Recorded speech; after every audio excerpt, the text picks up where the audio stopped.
Dans les profondeurs des forêts africaines, où les mystères du monde se tissent entre les arbres anciens, existe un conte aussi vieux que les étoiles. Un conte où magie et jalousie se mêlent, et où l'amour trouve sa voie, même après les pires malédictions. Voici l'histoire de Nia, une femme qui, par le biais d'une étrange malédiction, donne naissance à un serpent. Mais ce n'est pas la fin de son histoire, c'est juste le début. Le village de Nia était en fête. C'était un jour spécial, le jour de son mariage avec Kofi, l'homme qu'elle aimait depuis toujours. La cérémonie se déroulait sous le soleil chaud de l'Afrique, avec des danses, des chants et des sourires éclatants. Nia, vêtue d'une robe traditionnelle aux couleurs vives, rayonnait de bonheur, ses yeux brillants d'amour. À ses côtés, Kofi, son futur mari, semblait tout aussi heureux. Les invités, les membres de la famille, les amis du couple, tout le monde partageait cette joie, mais dans l'ombre, une autre émotion était en train de grandir. Makena, la cousine de Nia, observait la scène avec des yeux pleins de rancune. Bien que l'on puisse la voir sourire en apparence, une jalousie profonde la rongeait. Elle avait toujours été dans l'ombre de sa cousine Nia, cette femme belle et appréciée de tous. Makena, elle, avait l'impression de vivre dans un monde d'oubli, son cœur saturé par une envie grandissante. Au fur et à mesure que la fête battait son plein, Makena se sentait de plus en plus invisibilisée. Ce mariage, cette union sacrée, semblait l'éloigner davantage du centre de l'attention qu'elle convoitait tant. Une idée germa dans son esprit.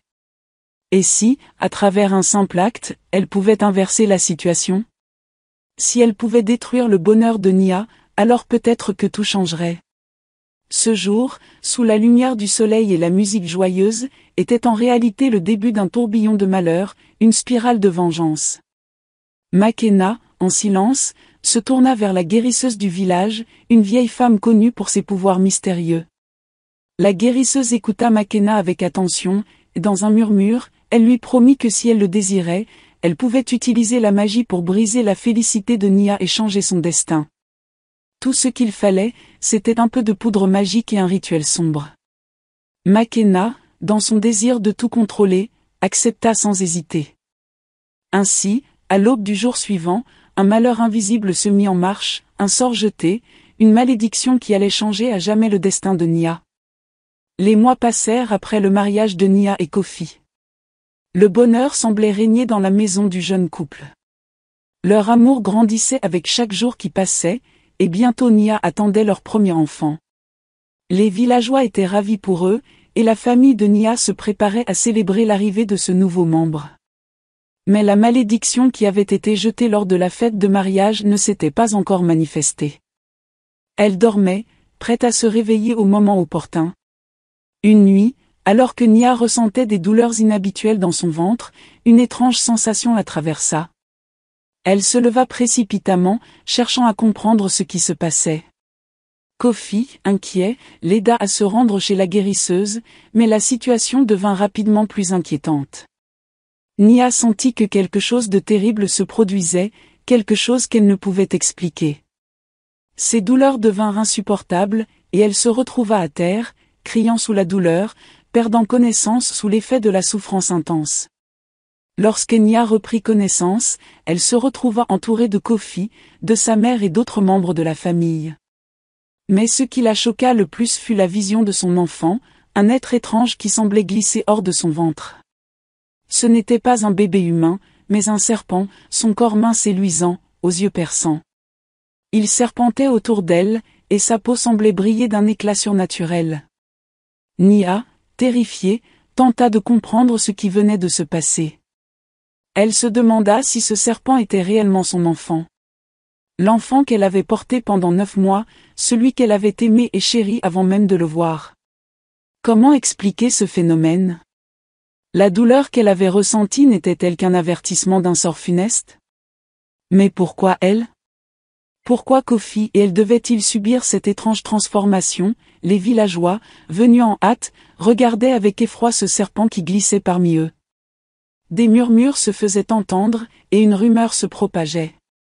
Certains pensaient que Nia avait été maudite, d'autres disaient que son mariage avec Kofi était à l'origine de cette tragédie. Mais, Au fond de son cœur, Nia savait que tout cela n'était qu'une conséquence de la jalousie d'une personne proche d'elle, Makena. Dans une réalité où la peur et le chagrin se mêlaient constamment. Chaque jour, elle devait cacher son enfant serpent aux yeux du village.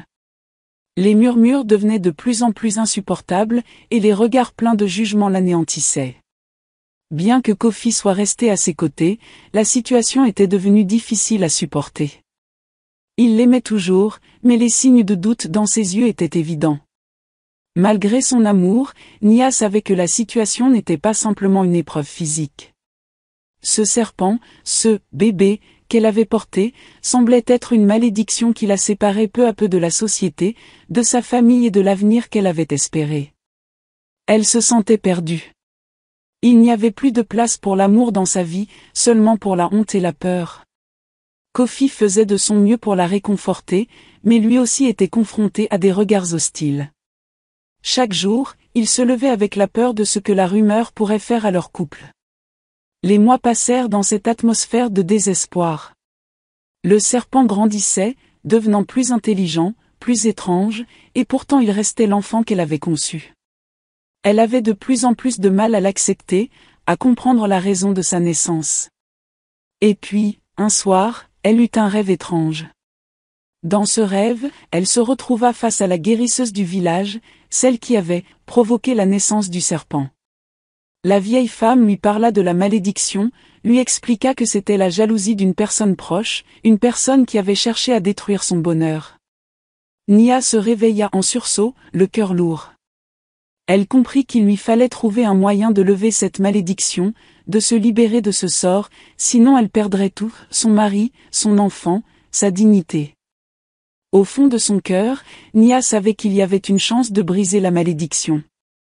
Elle devait retrouver la guérisseuse, celle qui avait donné naissance à ce sort funeste. Elle se rendit seule dans la forêt, là où la sorcière résidait, espérant trouver une solution, un moyen de sauver son mari, son enfant et surtout son âme.